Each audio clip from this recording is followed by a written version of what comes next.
Seandainya dengan izin Allah engkau berhasil mempersatukan mereka, suku Aus dan suku Khazraj, maka tidak ada orang yang lebih bernilai, lebih hebat di mata kami seperti engkau wahai Rasulullah.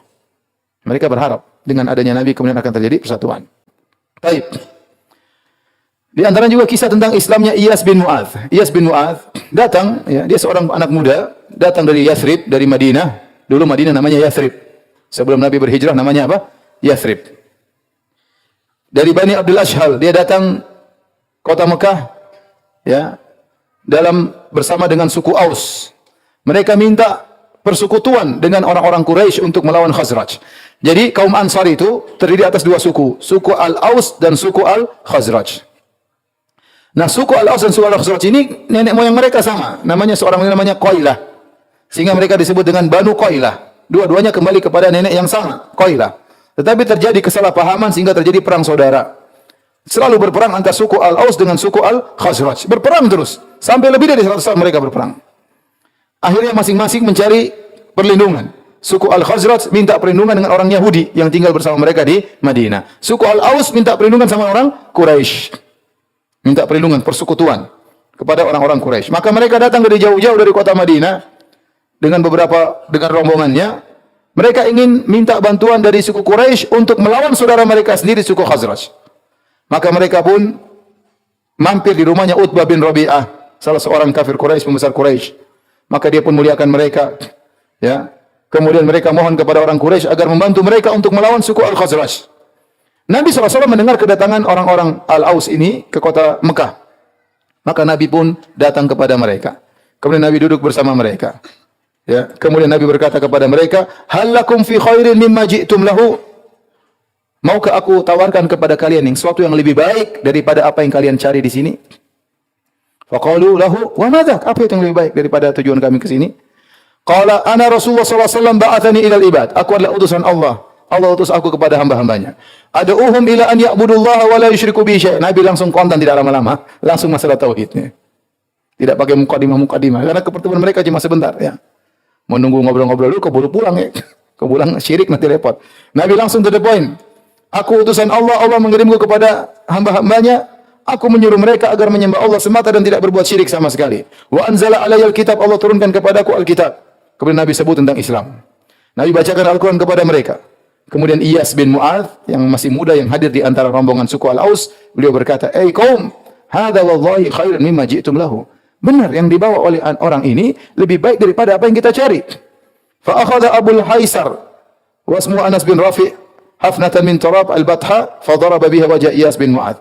Ada pemimpin rombongan namanya Abul Haisar, dia jengkel mendengar perkataan Iyas bin Mu'adz, maka dia pun mengambil segenggam pasir, dia lemparkan ke wajah Iyas bin Mu'adz. Qala da'na minkat, tinggalin kami wahai Iyas, ya.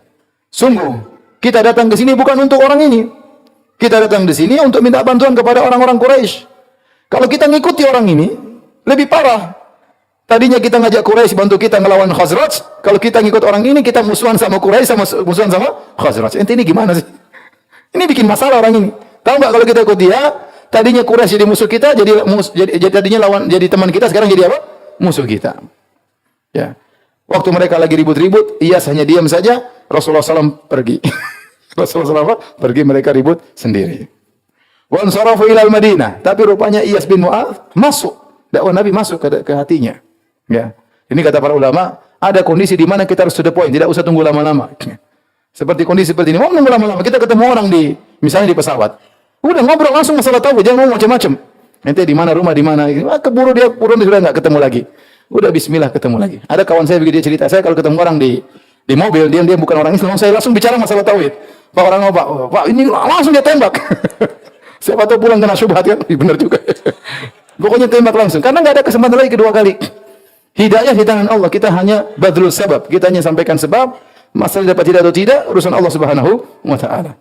Maka Nabi SAW tidak tunda-tunda. Ketemu orang ini mungkin cuma sekali saja dengan mereka. Nabi langsung sampaikan masalah itu. Saya utusan Allah. Allah utus saya kepada hambanya, Allah turunkan kepada saya Al-Quran, Allah menyuruhku agar kalian tidak berbuat syirik, sembah Allah saja. Selesai. Rupanya Iyas bin Mu'adz terpengaruh dan dia pun masuk Islam. Kemudian tidak lama kemudian terjadi perang Bu'ats. Perang Bu'ats itu perang besar-besaran terhebat antara suku Al-Aus dengan suku Al-Khazraj, perang saudara. Kemudian Iyas bin Mu'adz pun meninggal dalam peperangan tersebut. Waktu dia meninggal dunia, dia bertahlil la ilaha illallah, Allahu akbar, alhamdulillah, subhanallah, subhanallah. Kemudian kaumnya tidak ragu bahwasanya dia meninggal dalam kondisi apa? Muslim. Oleh karenanya para ulama menyebutkan termasuk dari orang-orang para sahabat. Di awal sahabat yang masuk Islam, ya. Baik, hadirin dan hadirat yang dirahmati oleh Allah Subhanahu wa taala. Kata para ulama, Iyas bin Mu'adz masuk Islam muda karena dia pemuda. Kemudian dia tidak punya tanggung jawab, dia bukan pemimpin kabilah, ya.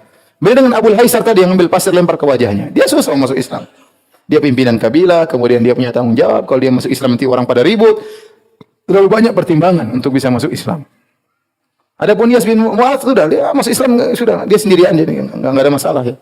Enggak ada tanggung jawab harus lapor ke sana ke sini, enggak ada masuk Islam. Makanya dia mudah masuk Islam. Adapun Abu Haisar tidak masuk Islam.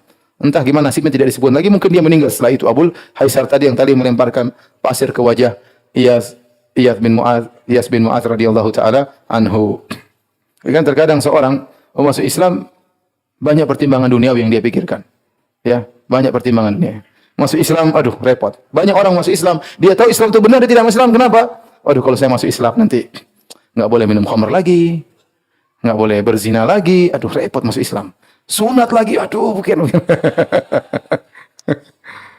Apa namanya? Jadi masuk Islam mikir-mikir panjang, ya. Ya, masih dia mengutamakan dunia daripada akhirat. Padahal dia tahu Islam itu benar. Dan ada orang benar seperti ini.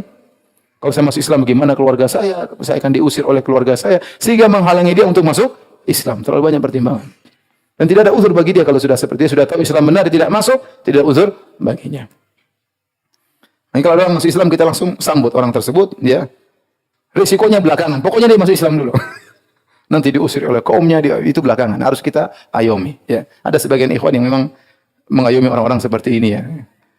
Karena mereka begitu masuk Islam pasti ada permasalahan, pasti ada permasalahan. Makanya ada suatu cerita, ya. Saya diceritakan oleh seorang kawan. Jadi ada orang kafir atau non muslim, ya. Dia memasuk Islam, tertarik dengan Islam. Maka dia datang, orang kaya, dia datang kepada seorang teman, kata teman tersebut, aduh, saya nggak bisa jelaskan Islam dengan baik. Udah, kamu pergi ke itu si fulan, dia pintar, lebih pintar daripada saya. Kamu ke sana. Nah, datanglah orang kafir itu kepada orang muslim tadi, pedagang juga. Ini sama-sama pedagang. Kemudian akhirnya orang Islam tadi bilang sama orang kafir ini, ya fulan, ente masuk Islam. Islam itu indah, tapi apa ente tahu? Kalau ente masuk Islam, ente disunat, tahu nggak? Ente disunat. Situ ente bayar zakat, kita bayar zakat, ente diambil, tahu nggak? 20%. Ente nggak boleh minum khamr, ente nggak boleh makan babi, ente nggak boleh ini, ente nggak boleh ini. Akhirnya orang tadi nggak jadi masuk Islam. Dia jadi masuk Islam. Akhirnya temannya datang sama dia, gimana Fulan, sudah masuk Islam? Enggak, dia enggak masuk. Kenapa? Saya bilang gini-gini. Kenapa ente takut-takuti dia? Dia sudah kaya di dunia, nanti di akhirat sama-sama kita lagi, nggak mau, biar miskin di akhirat katanya.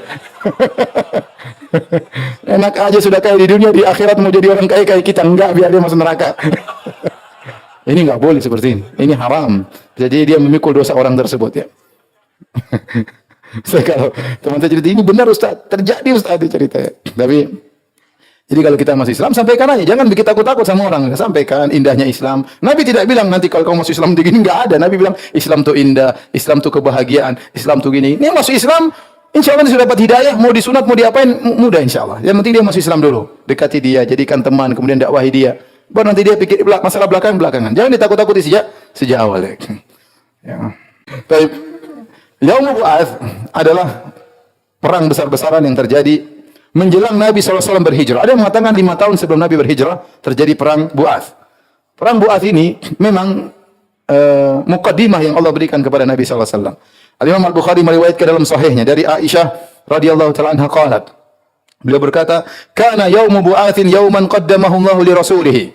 Sungguhnya perang Bu'ats adalah hari peperangan yang muqaddimah Allah berikan kepada Nabi sallallahu alaihi wasallam. Faqadima Rasulullah sallam wa qad iftaraqa mala'uhum wa qutilat sarawatuhum.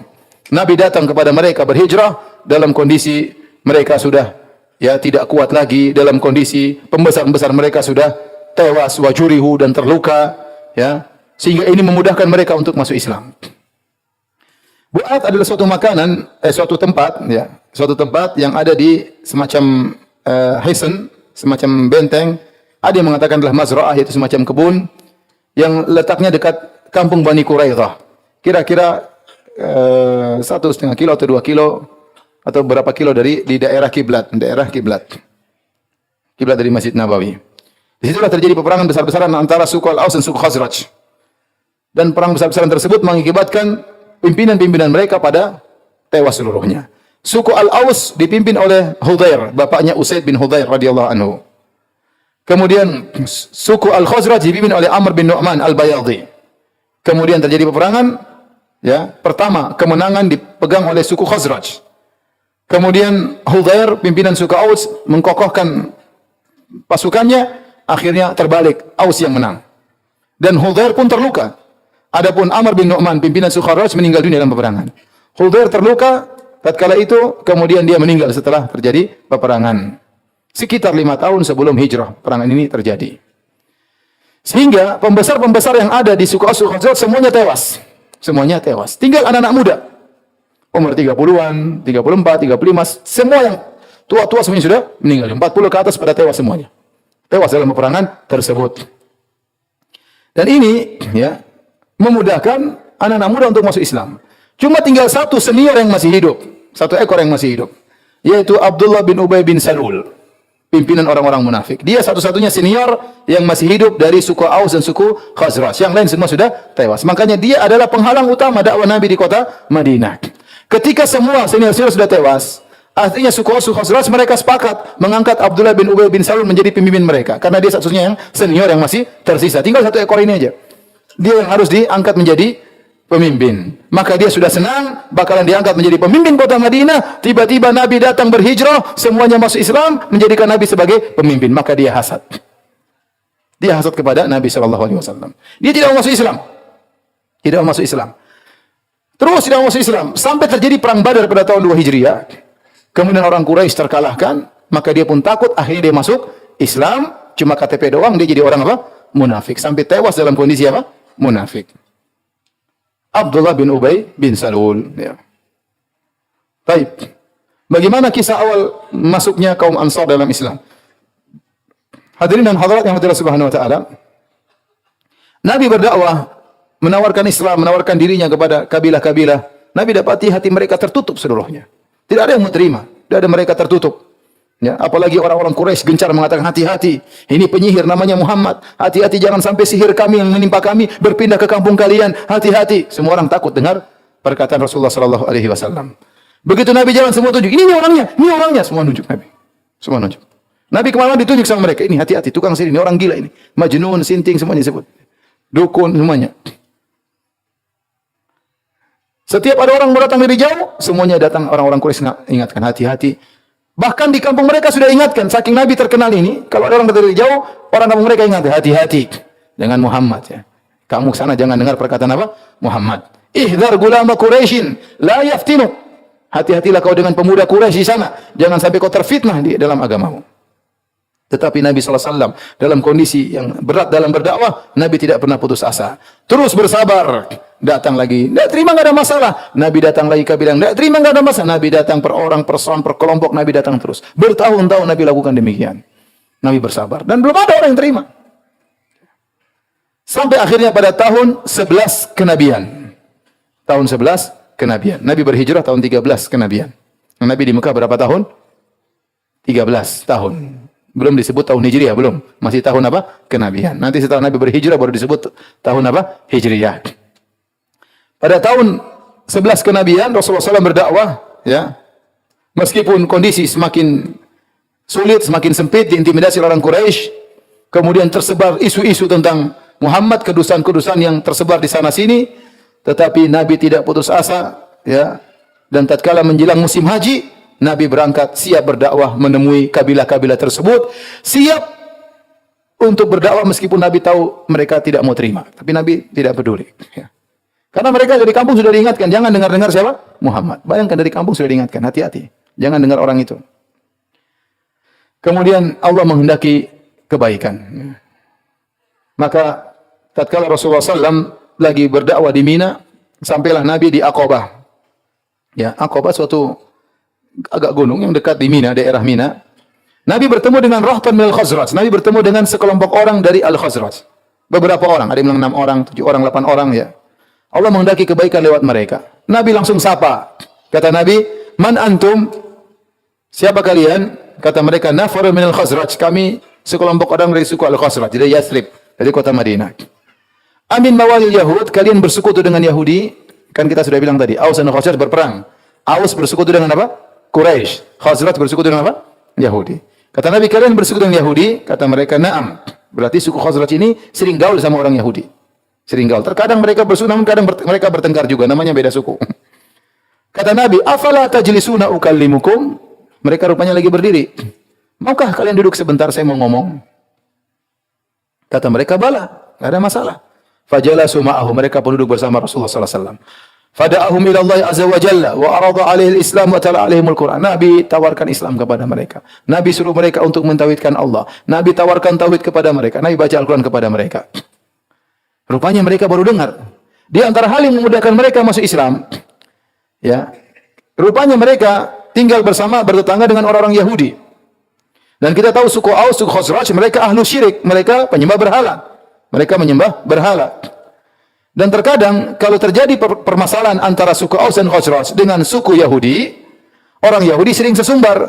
Mereka berkata, "Inna nabiyyun mab'utsun al-an." Ada nabi yang diutus sebentar lagi. Wa qad adhalla zamanuhu, telah tiba zamannya dia akan muncul. Nattabi'uhu fa naqtulukum. Kalau dia sudah muncul, kami akan menjadi pengikutnya dan kami akan memerangi kalian wahai suku Aus dan suku Khazraj. Itu orang Yahudi sering ngomong begitu, sesumbar. Ada muncul Nabi, ada muncul Nabi. Kami akan ikut Nabi tersebut. Kami akan mampuskan kalian semuanya. Selalu begitu. Sehingga suku Khazraj setiap kali dapat pengajian dari orang Yahudi. Bakalan muncul Nabi terakhir. Itu selalu dengar. Wah, ada Nabi. Lah ini orangnya ini. Tatkala Nabi ngobrol sama mereka, ada nyeletuk di antara kaum Al-Khazraj. "Ya kaum, ta'lamun wallahi innahu lan nabiyyul ladzi tawa'adakum bihim yahud." Tawa'adakum bihi yahud. Ketahuilah, dengar, ini kan nabi yang orang Yahudi sering ngancam-ngancam kita, akan muncul nabi mampusin kita. Ini nabinya. Fala tasbiqannakum ilaihi. Jangan sampai Yahudi mendahului kita. Kita duluan beriman sama dia. Fa'ajabuhu. Akhirnya mereka pun beriman kepada Rasulullah sallallahu alaihi wasallam. Yahudinya tidak beriman, ya. Itulah yang kata Allah Subhanahu wa taala, ya. Wa kanu min qablu yastaftihuna 'ala alladziina kafaru. Falamma ja'ahum ma 'arafu kafaru bih. Fala'natullahi 'alal kafirin. Mereka dahulunya suka sesumbar kepada orang-orang suka kalau datang Nabi kami akan memerangi kalian. Falamma ja'ahum ma 'arafu, tatkala datang kepada mereka nabi yang mereka kenal, kafaru bih, mereka kafir kepada nabi tersebut. Itulah orang-orang Yahudi. Mereka kafir di atas ilmu. Mereka sesat di atas ilmu. Mereka tahu kebenaran, tapi mereka tinggalkan kebenaran tersebut di atas ilmu. Maka Allah katakan tentang mereka, al-maghdub alaihim. Siapa yang dimurkai oleh Allah? Kata para ulama, yaitu orang-orang Yahudi. Dimurkai oleh Allah karena mereka meninggalkan ilmu yang mereka telah ketahui kebenarannya. Kemudian mereka pun segera masuk Islam. Dan mereka ada orang-orang yang cerdas dari kota Madinah. Mereka sudah capek perang saudara. Baru saja perang lagi. Dan sekitar berarti tahun 11 kenabian, berarti mereka baru 2-3 tahun berperang. Perang Bu'ath tadi. Baru ketemu Nabi SAW. Dan mereka masih merasakan dampaknya. Senior-senior mereka tewas. Saudara-saudara mereka tewas. Kabilah-kabilah mereka tewas. Mereka merasa pedih. Maka mereka berharap dakwahnya Nabi SAW adalah sebab untuk menghilangkan peperangan saudara tersebut. Maka mereka berkata kepada Nabi, "Inna qad tarakna qaumana ya Rasulullah." Sungguh kami telah meninggalkan kaum kami. Wala qauma bainahum minal adawa syarma bainahum. Tidak ada perang saudara yang lebih parah daripada peperangan di antara kami. Fa asa an yajma'ahumullahu bika. Semoga Allah mempersatukan mereka dengan engkau wahai Rasulullah. Fasanaqdumu alaihim fanadu'uhum ila amrik. Kami akan pulang kepada mereka dan kami akan menyuruh mereka untuk mengikuti engkau wahai Rasulullah. Wa na'ridu alaihim alladhi ajabnaka ilaihi min hadzal din. Dan kami akan jelaskan kepada mereka tentang agama yang kau telah ajarkan kepada kami. Fa iyya jama'ahumullah alaihi fala rajula a'azzu minka. Seandainya dengan izin Allah engkau berhasil mempersatukan mereka, suku Aus Khazraj, maka tidak ada orang yang lebih bernilai, lebih hebat di mata kami seperti engkau wahai Rasulullah. Mereka berharap dengan adanya Nabi kemudian akan terjadi persatuan. Kemudian mereka pun pulang meninggalkan kota Mekah, mereka balik di kota Madinah dan mereka beriman Kemudian di sana ada masjid yang pertama kali dibacaan Al-Quran, Masjid Bani Zuraik. Bukan masjid, tapi tempat mereka untuk ibadah. Ya, namanya Masjid Bani Zuraik. Mereka bangun mungkin semacam tempat kecil, mereka untuk ibadah di situ disebut dengan Masjid Bani Zuraik. Masjidnya perkampungan Zuraik. Kata para ulama dalil bahwasanya masjid boleh dinamakan dengan nama kampung, misalnya nama kota tertentu atau nama desa tertentu atau nama orang yang membangunnya boleh-boleh saja. Adapun orang-orang yang bertemu dengan Nabi SAW tersebut, ya, disebutkan oleh Ibnu Ishaq, di antaranya As'ad bin Zurarah radhiyallahu anhu. Kemudian Auf bin Al-Harith, kemudian Ibnu Afra, kemudian Rafi' bin Malik Al-Ajlani, kemudian Qutbah bin Amir, Uqbah bin Amir, Jabir bin Abdullah bin Ri'ab. Ya, ini di antara 6 orang yang bertemu dengan Nabi SAW di Mina tatkala mereka pun masuk Islam mendengarkan dakwah Nabi sallallahu alaihi wasallam. Taib, hadirin Allah Subhanahu wa taala, selanjutnya kita akan menjelaskan tentang peristiwa Bai'atul Aqabatul Ula. Tetapi karena waktu sudah tinggal beberapa menit lagi azan, kalau ada yang bertanya saya persilahkan. Allah taala alam bisawab, kita tunda kesempatan yang lain. Kalau ada yang bertanya, saya persilahkan.